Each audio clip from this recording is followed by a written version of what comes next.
Ready to go big on May 6th? Big Brew for National Homebrew Day on Saturday, May 6th is the homebrewing community's annual celebration, a chance to gather around the brew kettle and raise a glass to the greatest hobby there is. Head over to the American Homebrewers Association website to find a Big Brew event near you, or register your own brew site, homebrewersassociation.org. That's homebrewersassociation.org. Welcome to Basic Brewing Radio for Thursday, April 27th, 2017. I'm James Spencer. Here at Basic Brewing Radio, we're all about homebrewing.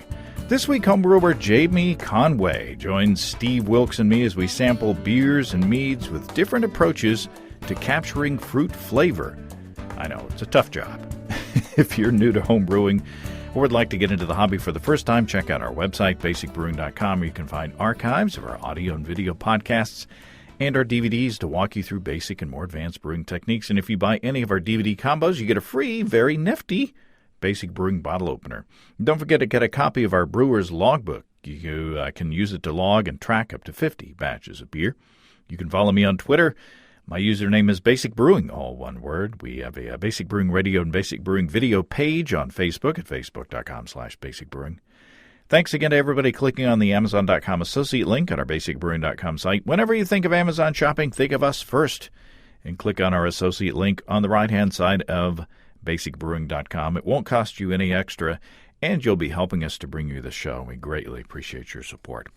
And you are helping us not have a bunch of ads on the show. So if you appreciate that, give us a click. We also have associate links for Brew Your Own Magazine and the American Homebrewers Association on our site as well. You can find our Basic Brewing iPhone app on iTunes or Android app at Amazon.com. We have a Windows Phone app. We're on the BlackBerry podcast directory, and we're on the Stitcher app as well. We're on Google Play Music and iHeartRadio, their app as well. If you want to put a tip in our tip jar, some coinage in our virtual guitar case, you can go to basicbrewing.com/support, and thanks to everybody who's done so already. This past Friday, as promised, I posted our Peach and Sparkling Meads episode of Basic Brewing Video. Steve and I taste two meads in that episode made from splitting one mead must. Sometimes very simple approaches can lead to tasty results, and that is definitely one example right there. I'm going to have to do that again and play with more flavoring additions and such as that. I started an experiment a few days ago. We've been doing some talking and speculating about what hops bring to the boil, depending on where you add them. Specifically, halfway through the boil, we've had some people, including me, talk about speculating on whether they're necessary or not, or whether it wouldn't be better just to add them at the beginning and then add them at the end. So I brewed 3 one-gallon batches of extract pale ale. In one, I put a single hop addition of Cascade in at 60 minutes.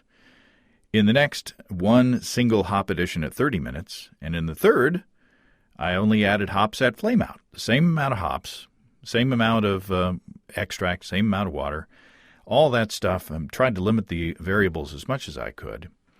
I posted some pics of the beers in their little fermenters on Twitter and our Facebook page, and I noticed something about the foam on the beers. The one with the 60-minute edition seems to have better foam retention, and the flame-out edition has the least foam retention, and the 30-minute edition is right in between. It's the Goldilocks edition. So it'll be fun to see if that carries on to the final beers. We've always heard that hops play a role in head retention, foam retention, so maybe this is some proof. I know it's dangerous to speculate before final results come in, but there you go. Stay tuned. Let's take a look into the mailbag. Kevin from Boulder, Colorado writes, I was just listening to the recent episode of Basic Brewing Radio on step mashing, and I have a couple of questions about the iodine test that you and Chris Colby discussed. When I was first learning to brew, I read about the iodine test in several places, but when I went to brew my first batch of all-grain beer, the guy at my local homebrew shop told me to just taste some of my grain post-mash and see if it tasted sweet at all. So my questions are, number 1, was the local homebrew shop dude giving me good advice? And number 2, is any form of such a test really necessary in each batch, or is it more of a troubleshooting technique? After my first all-grain batches came out great, I totally forgot about both the iodine test or the grain testing or tasting test and just went about mashing and sparging according to my recipe. Am I missing out on anything by not checking? Well, Kevin, appreciate the note.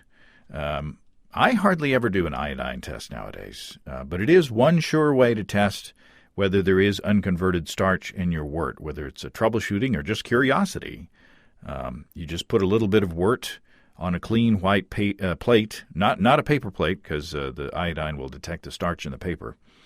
And you try not to get husks in there.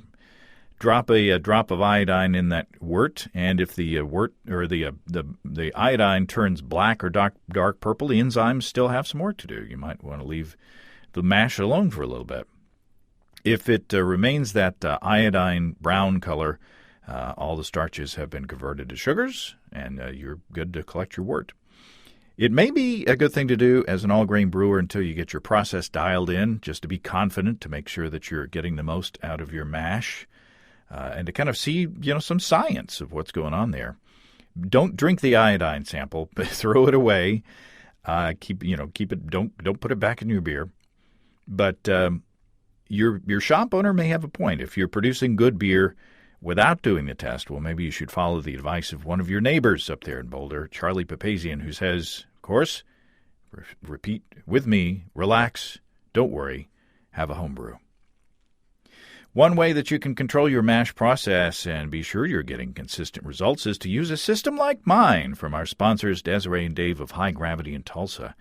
I have the big electric brew-in-a-bag system with the 4,500-watt Blickman boil coil. And not only does my strike water come up to temperature in a hurry, even on windy days, my Warthog electric brewery controller keeps my mash right on the mark during the mash rest. And if I want to do a step mash, all I have to do is punch the button a few times on the Warthog controller, select my next temperature, and away it goes. And it feathers the temperature, or it feathers the power level as it gets close to that target temperature so you don't overshoot it. And after all those starches have been converted, I switched to boil mode, where I can have very precise control over the level of power going to the coil. No worries about wind stealing the heat from my propane burner. No worries about losing mash temperature in a picnic cooler or uninsulated kettle.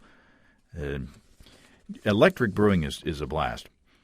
Not literally, but it's fun. It's a lot of fun. Take a look at the variety of electric systems that take the pain out of brewing with propane on the High Gravity site. That's family-owned and operated HighGravityBrew.com. HighGravityBrew.com. Now, let's go on to our interview. This is a very fun conversation with Jamie, Steve, and me. We got to sample a few of our brews and one commercial one that take different approaches to getting fruit character into the beer or mead. Well, Jamie Conway, welcome back to Basic Brewing Radio. Yeah, I feel like I'm almost a regular here now. Yeah, twice and you're a regular. And your name was mentioned on a previous episode, I heard that. The interview with Jesse Core. So congratulations in person on your being the people's choice with your grapefruit That was a blood orange. or blood orange beer. That's right. 07 Smash, yes. That was a lot of fun. Good turnout for that event, and glad you guys showed up. Had some local celebrities in the house, so it was. Oh, who? So yeah, it was a really good event. Turned out well, and the Flops Club really stuck it to the Oz guys.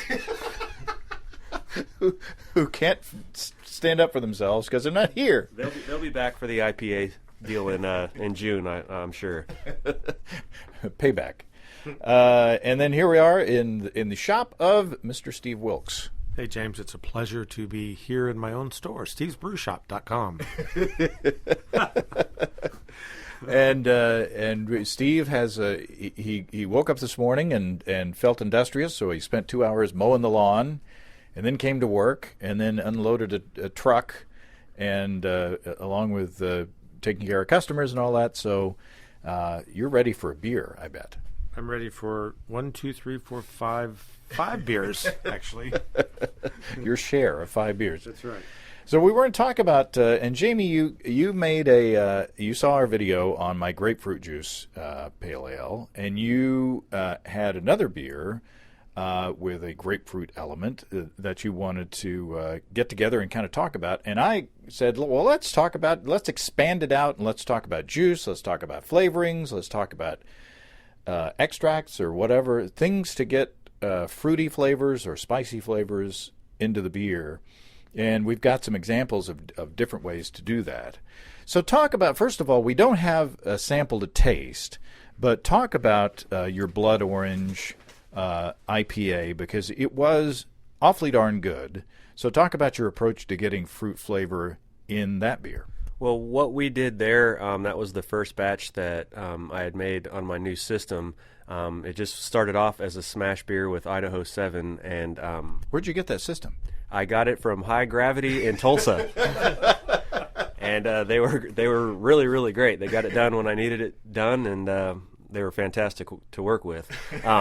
But aside from that, the Blood Orange came from the Cascade Beer Candy, which is just basically a big jar of sugared honey type stuff that we just added at the end of the boil. And it was kind of a afterthought. We were getting wild, seeing what happened, and it just turned out really, really good. Cascade Beer Candy. Is that That's like brand. A brand name? Yes, and it was like a tangerine blood orange mix was what the jar said, and we dumped a pound of that in at Flame Out, and that's where the blood orange flavor came from. Wow. Well, it was a deliciously hoppy beer as well. So I think that all went together. I had 2 or 3 samples of that, small samples of that evening, and it was the popular choice there. So did you, I mean, what was your experience? Would you have done anything differently using that product, or were you happy with the way it turned out? I was honestly really happy with the way it turned out. That was the first time I'd ever used it, and to be perfectly honest, I was just I wanted to do a smash beer out of the gates to just basically learn how to use the new system, which is the Blickman Brew Easy 2-vessel system. It's a rim system, and I was just trying to figure out how the thing worked, and it was just, threw it in there and saw what happened, and that's what we got. And now what is the beer that we're going to start with your beer. What's the beer that you've brought to share? What was the approach for this? It's basically just a standard American IPA with it's got Chinook and Cascade. It's kind of based off the grapefruit sculpin, which I brought a sample of in just for us to kind of see.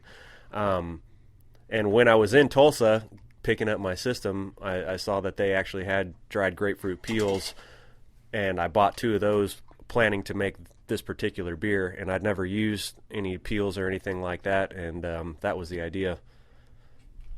Wow. Well, it smells great. I mean, as Steve was pouring it from the little growler, I could smell it even before I picked up the cup. Yeah, the aroma's definitely there. I just think had I used fresh zest like Steve recommended, or once I get to try what you brought and saw your approach, definitely know what to do a little bit better this time. I think the aroma's there, but it didn't have that acidic grapefruit bite that I was looking for in the taste. And I don't think if I would have told you that it didn't have grapefruit that you might not have picked up on it.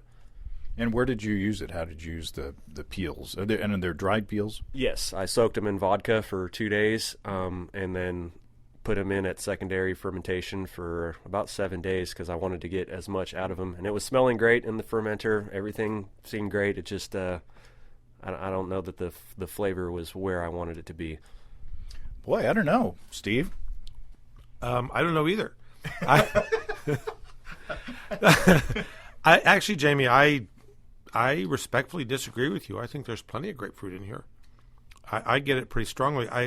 In the nose, the thing that hit me the hardest was the hop. I felt like I got a big, strong whiff of Cascade hops. But I get a nice grapefruit punch from this. I agree with you. If you're kind of looking for that kind of acidic bite, I don't get that. Right. So I do understand what you're saying, but I think I could have said this is a grapefruit flavored beer had you not told me. Well, it's delicious, and I mean I would be proud to have brewed this beer. It's really good. The hop flavor and aroma is really good, but I got to maybe it was power of suggestion, but I got to think that I smelled grapefruit, as you were pouring. Maybe that was the hops, maybe that was the peels. I don't know, but boy, it sure is good. Yeah, it's delicious. It had Cascade and Simcoe in the dry hop as well, an ounce of each that were in there for about the same amount of time, which definitely helped with the aroma. But for what I was looking for, I wanted it to really have that kind of smacky in the face grapefruit that I don't think I and maybe I'm just being hard on myself, but I don't know that I would have picked it out if this was a blind taste test. I don't know. You could try adding a quart of Diet Squirt next time. Fresca. Yeah. You could do a Fresca, a Fresca spritzer. My brother drinks Diet Squirt and vodka. I don't claim him as actual blood relative. Squirt's what you do after you drink vodka. Well, boy, I'd be pretty proud of this beer. Yeah, it's very good. Let me slug down the rest of it as we continue. Yeah, and I like it a lot as just a standard IPA. It's just once again not what I had envisioned when with the finished product. But I'm definitely happy with the way the beer itself turned out. Yeah, it's good. Okay, well let's. Are we moving? I think we're stepping down though, and we'll see. Well, the thing that comes to mind to me is that this is a pretty big beer. I mean, I don't know what's the ABV on it. 6.5%. So it's not giant. It drinks bigger than that, in my opinion. But it's a big old IPA, and so I'm wondering if you might get more grapefruit bite if the beer was a lighter style. Does that make any sense to you? Yeah. Or I mean, what I'm saying, whether it makes sense or not, but you guys understand. Yeah, maybe. And the thing is that we don't have a side by side. We're kind of guessing how much grapefruit character that the peels give the beer. Right. When we don't really have it, we don't have a control. We can just say, "Boy, that's a tasty beer." But having not brewed the recipe without it, we can't really give a definitive answer. This is the beer that I'm brewed for the video podcast, and it is a beer that is like 10 pounds of two-row with half a pound of 60 Lovibond Crystal, some hops for bittering. I can't remember what we use, like Challenger. It's something that you suggested. Yeah. And then an ounce of Mosaic and an ounce of Amarillo at 5 minutes before the end of the boil, an ounce of Amarillo and an ounce of Mosaic at flame out, and then a quart, or around a liter, of grapefruit juice that I froze in a Ziploc bag and threw that in at the end of the boil. So I don't think mine's going to be as hoppy as yours, but it'd be interesting to see what you think of the grapefruit character as opposed to the other one.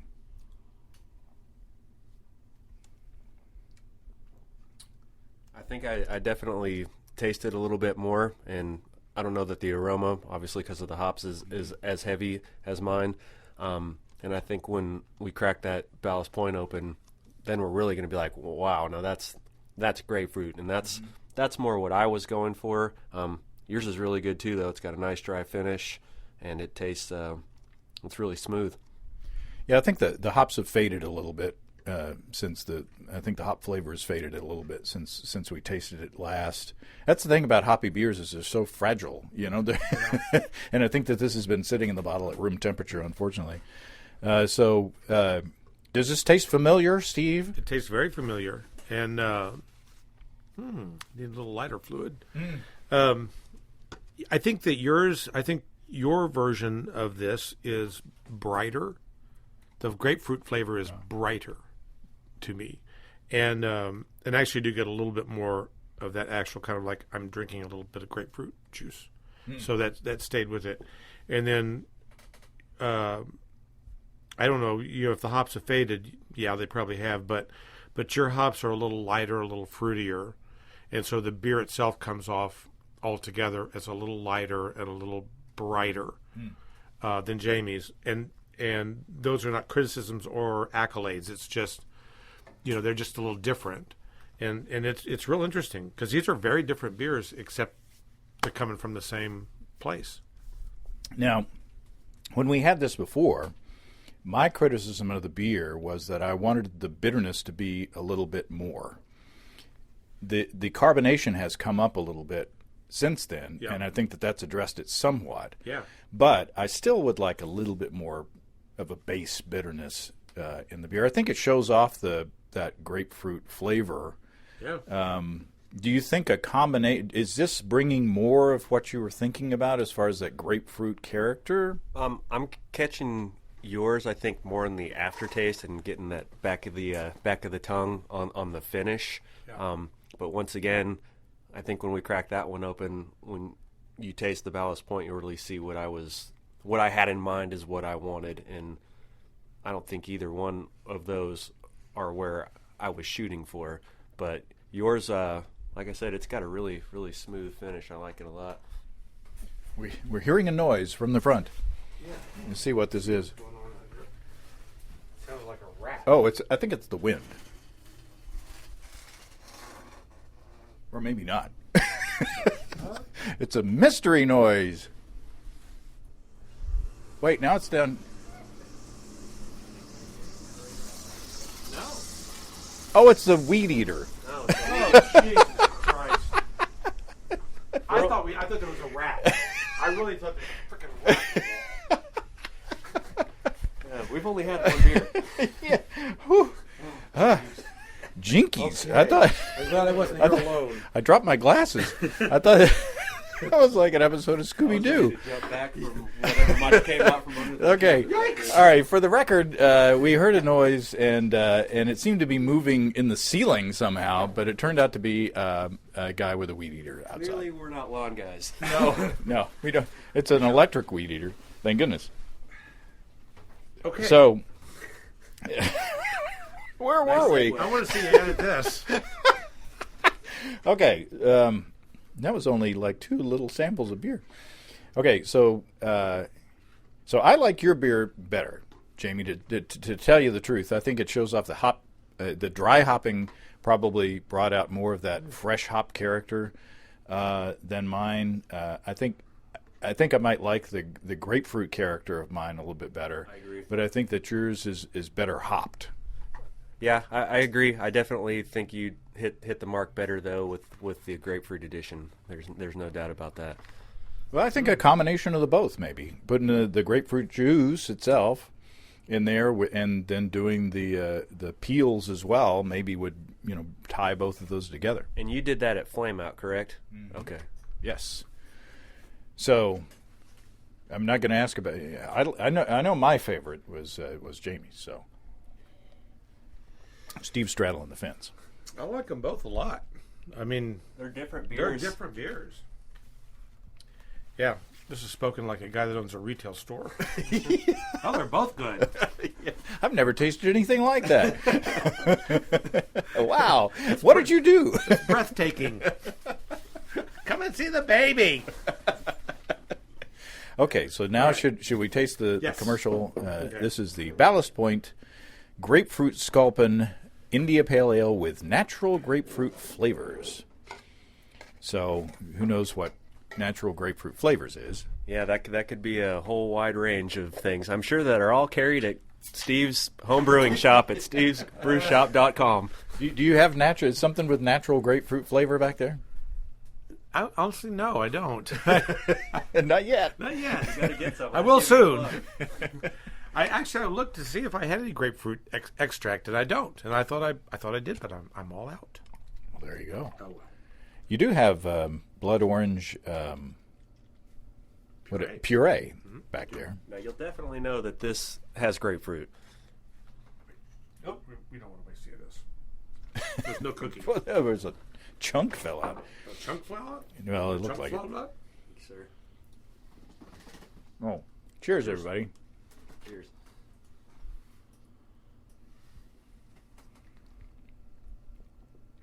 Okay, now I haven't tasted mine yet. But I'm going to tell you that I got more grapefruit in the nose of both of your beers than I did from this one. Huh. In the nose. I haven't tasted it yet. So.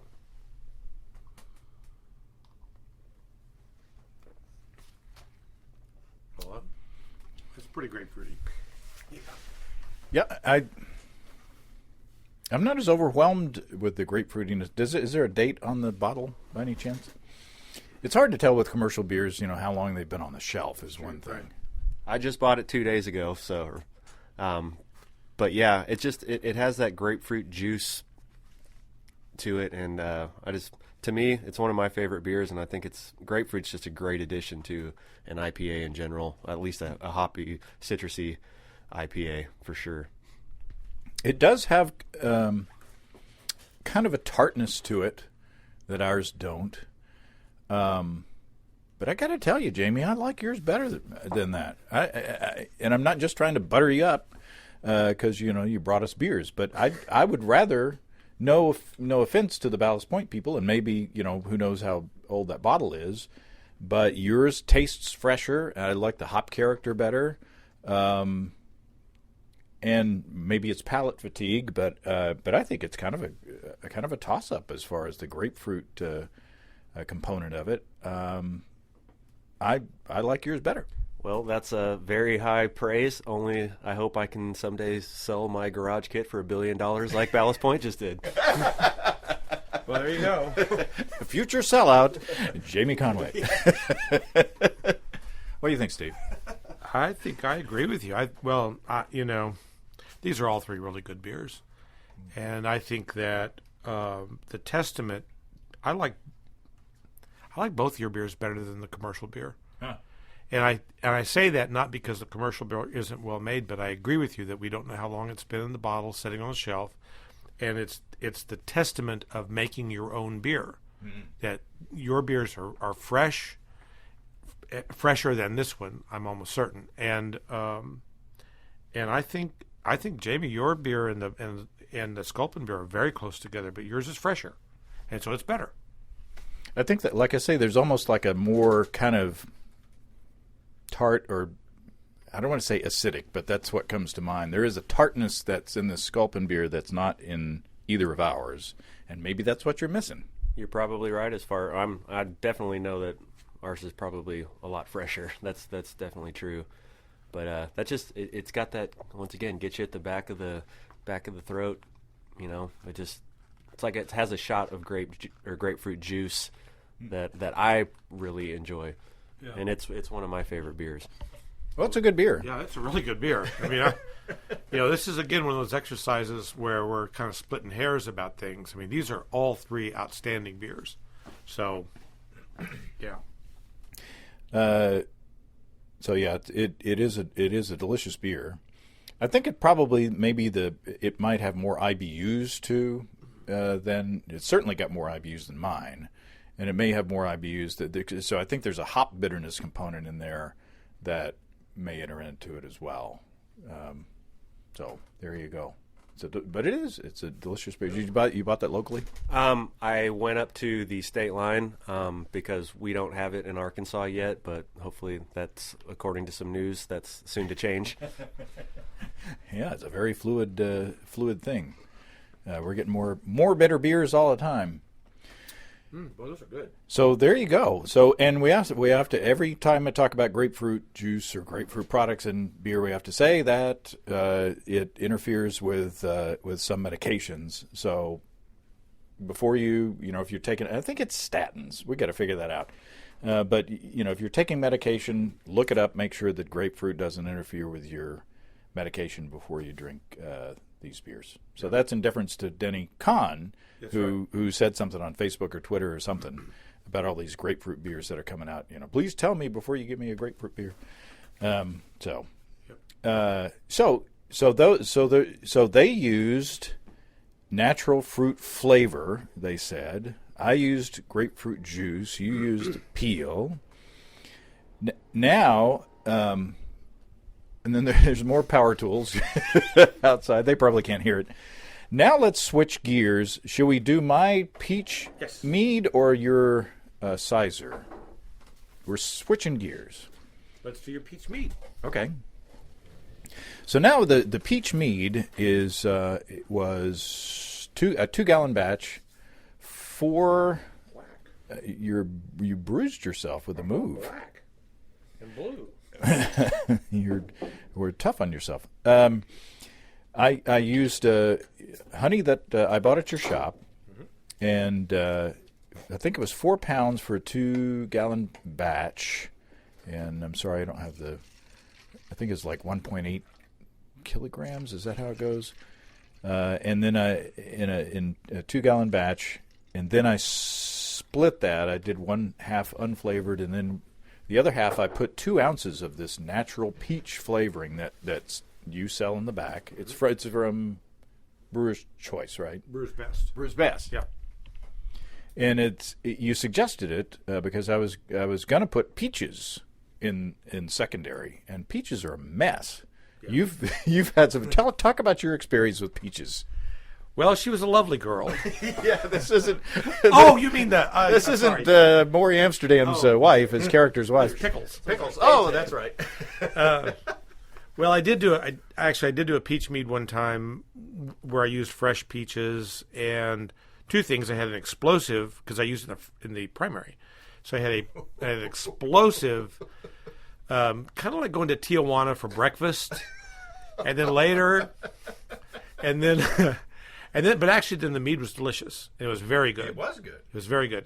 But I bottled it and saved it back, and I always had this very fine filigree of peach fuzz that nothing I could do. I wasn't able, when I bottled it, I didn't filter it out properly, which is my fault.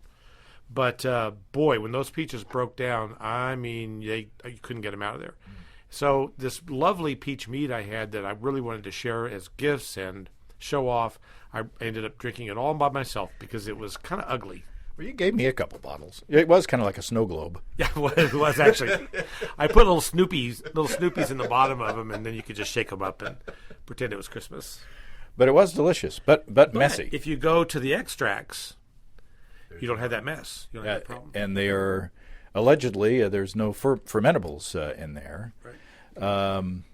So here we go. This is. How were the peaches treated in this batch? Oh, this is just an extract. This is just 2 ounces of this natural fruit flavoring from the back of Steve's store in this wildflower honey. That is really good. Ooh, it's very good. Mm. Steve's leaning back. It's hit the spot for Steve. I'm home on the range. That's good. It smells good. It tastes good.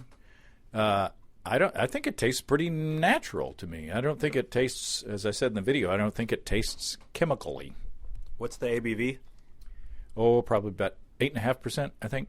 It's really, really smooth for that high of a ABV. It does not have a burning finish. The peaches are definitely in the forefront, and it tastes really, really good.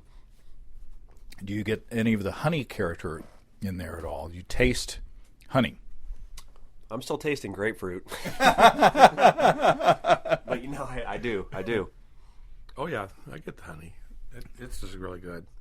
So I think this started off at I forgot my logbook. I think it was like 1060 something. It's on the video. It finished out at 0.998, so it finished out lower than 1 specific gravity. But I think that there's plenty of body there. I think it doesn't taste hot because I credit the advice from Ricky the Mead Maker from Groenfell Meadery up in Vermont, who's going to be a dad in June, turns out. Did you know? I did not know that. That's wonderful news. His boss and wife, Kelly, is with Little Mead Maker. So, so congratulations to them officially. Yeah, no kidding. But Ricky said, when you're making mead, pitch lots of yeast and make sure that the yeast has something to eat. So I did a staggered yeast nutrient program where the day of I put like a 1/4 teaspoon of this yeast nutrient in. The next day I degassed. I swirled around the fermenter to knock out the CO2. I put more in there. The next day after that, did the same thing again. I think I did like 4 additions of yeast nutrient until it started to slow down. 2 packages of hydrated US-05, Safale US-05. And then the fermentation kind of dragged a little bit after that. So like a week or 2 later, I thought it was going to be done. So I took a packet of Fleischmann's bread yeast and put it in there. I was like, I'm ready to drink this. So, which is funny with mead. In the old days, when you and I made mead, Steve, it was like months. Oh, yeah. I think the first batch of mead I ever made, it was about a year before we dared to drink it. And it blooped along forever. But you know what? It's because we didn't use any yeast nutrient. We didn't pitch enough yeast. We didn't know about that. Of course, we boiled the honey. At least I did. And the mead was good. I mean, it was okay. It wasn't as good as this by any means, but it was okay. And but it took like almost a year before we could drink it. So nowadays, with more modern techniques that we've learned, you made this beer within the last 2 months, I think. Yeah, and it's ready to go. And the one we'll have soon, I put it up on January the 3rd. So you can get your mead on real quick nowadays. Yeah, pitch lots of yeast and make sure that yeast is fed, and you can have some really tasty meads. I've made some rocket fuel in my time with the honey flavored rocket fuel, and some with kind of a rubber bandy kind of an off flavor that is from unhealthy yeast. Yeah. But if you take care of your yeast with the mead, everything will be just fine. So here now we have an example of getting the fruit flavor into the drink, in this case mead, by using an extract as opposed to fresh or dried peels. So, yeah. So you have an example. I do. Where it is it's in a way, it's kind of, let's see. You can use this here. Let me drink my peach stuff. It is too smooth. I mean, it's great time of year for a nice peach mead too. Yeah, no kidding. It's going to be hot soon. It'll be hot. So Steve, and the middle one is going to be mine. Okay. Steve is pouring something that, when talking about, and it's carbonated up nicely. When talking about fruit flavor and using juice, this is kind of a style of beverage that's based on using juice. What do we got here? This is a ginger sizer. So it's a mead made with apple sweet cider as the liquid instead of water. So it's honey, organic apple cider, sweet cider, and then I used 4 ounces of ginger extract. Then I dry hopped it with an ounce of Columbus and an ounce of Centennial hops. So that's what you're drinking. What size batch? 2.5 gallon. Wow! So a whole 4 ounces of the ginger in this. And what was give us the stats? What was the starting gravity and the finishing gravity and all that? Starting gravity was 1075. The finishing gravity was 1017. It's a 7.5% mead, and I used Premier Blanc wine yeast. And I did much the same thing. So the actual recipe is a gallon of organic apple cider, 46 ounces of Arkansas wildflower honey from Crooked Creek Apiary. Crooked Creek. And I used the 4 ounces of Brewer's Best Natural Ginger. And then I just used, I didn't do a staggered yeast nutrient addition. I did it all on brew day. So I did a tablespoon of yeast nutrient, actually diammonium phosphate. It's all right.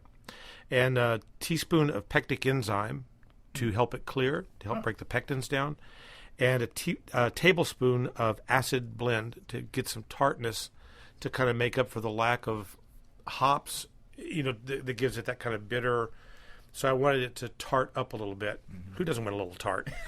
And I've heard you've tarted up, Lacey. I've tarted up. And so that's it. And then I let it ferment out until I was happy with where it looked. And then I racked it into the secondary, and I dry hopped it again with an ounce of Centennial. Oh, I'm sorry, an ounce of Bravo. I'm mistaken. So Bravo and Centennial, and I dry hopped it on 10th of February, and we're drinking it today. What do you think, Jamie? It's fantastic. Ginger is one of my favorite flavors in general, and it's really, really good. Smooth. That's pretty tasty. It's kind of like a ginger apple pie kind of a thing. Yeah. That's pretty good. That, and it's clear as well, which I guess the enzyme, the pectic enzyme, Yeah. I guess it did pretty good. Well, both your meads were super clear, but man, this is solid. Yeah, it's got more complexity. Mine was kind of like a one-dimensional, here's some peach, and yours is like, here's a little bit of apple, here's a little bit of sweetness with the honey, here's some ginger. I got to be honest, I don't get a ton of hop character. I don't either. I wouldn't have guessed any hops. I think that the hops are faded. So when I first started drinking this, say a month ago, when you open this up, the hops hit you in the face, and I agree with you that the hops have faded out. But I'm okay with that. Yeah, I tell you, hops are very fragile. You got to really drink your hoppy beverages quickly to get the best out of them. Yeah. I've come to find out. Man, that is really good. And you've got some others. Talk about some of the other things, and we're going to taste some of your other stuff on a future video episode, whether it's going to be on your channel or the Basic Brewing video channel. If you haven't subscribed to Steve's YouTube channel, search for Steve's Brew Shop and you'll find it on the YouTubes. Subscribe to that, because I think we're going to, I'm paying back some karma. Over time, Steve's been so nice, so good to be on all these Basic Brewing videos over the time that we need to build some content on your channel as well. So talk about some of the other stuff that you've been doing. I've got 3 other meads getting ready in the pipeline. So I've got a tart cherry mead that's really nice, and what's kind of cool about it is that I didn't use honey. I used granulated honey and Belgian candy syrup as the fermentables. So I don't know if it's technically a mead or it's maybe cherry wine, but it has 49 ounces of tart cherries in it, and granulated honey and Belgian candy syrup and a wine yeast of some kind, and it's really good. So did you use actual cherries? No, I used cherry puree that I sell. Actually, I was actually just playing with some of the products that I offer, and it's a can of 49 ounce. It's 49 ounce can of tart cherry puree, and boy, does it work! And it's really good. And then I've also got a 2.5 gallon batch of sorghum mead. It's the Cane Hill Sorghum Challenge. Yeah, there you go. And I used the Cane Hill sorghum and honey, and then I used some orange extract in that. And that I just racked into the secondary today. It's so it's going to be good. And then I've also got a pomegranate mead. Ooh. And I got some Lebanese pomegranate syrup, and I made a mead with it, with just some honey. It's a 3 gallon batch, and so that's coming down the pipeline too. Wow, that's a one tasty sticky pipeline. That's right. It's a Red X. Have you played with the meads any, Jamie? I have not tried any meads yet.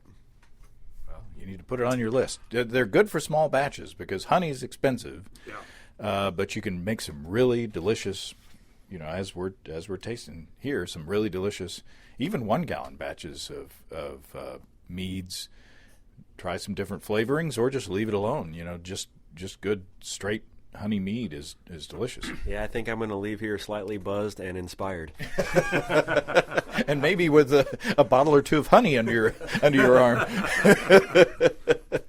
Well, awesome. That was a lot of fun. Yeah, no kidding. And I hope that people can get inspired from this conversation and take away some techniques. One of my goals with each episode is, have people learn something in this episode that they can take and, put into a batch of beer or mead or cider or whatever they want to brew.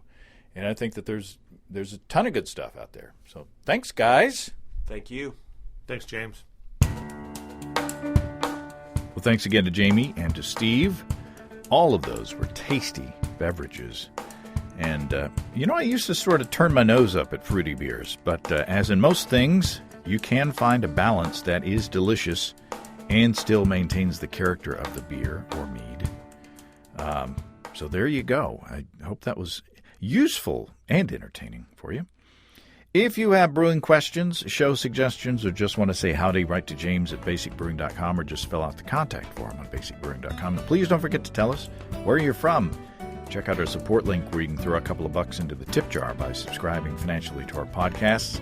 Be sure to check out our DVDs, Extract Brewing and Partial Mashing, Stepping into All Grain, Low-Tech Lagering and Decoction Mashing, and Introduction to Wine Kits. You can find them all on our site.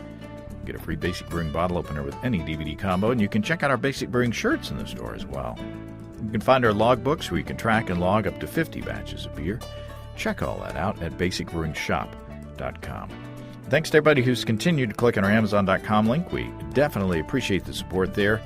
Our featured products this week that were purchased through the link are Mosquito Bits, 30 ounce, and Mullins Square Lobster Baby Costume. Thanks again, everybody. And remember, I can't tell who bought what. No worries there. Just click on the Amazon.com logo on our site the next time you feel like Amazon shopping. We greatly appreciate your support. And don't forget, you can also join the American Homebrewers Association and subscribe to Brew Your Own magazine through the associate links on basicbrewing.com. That's all until next time. Until then, thanks for listening, everybody. I'm James Spencer. Production help for Basic Brewing Radio and our website is provided by Kelly Dotson. Basic Brewing Radio is a production of Active Voicing. We'll talk to you next time, everybody. So long.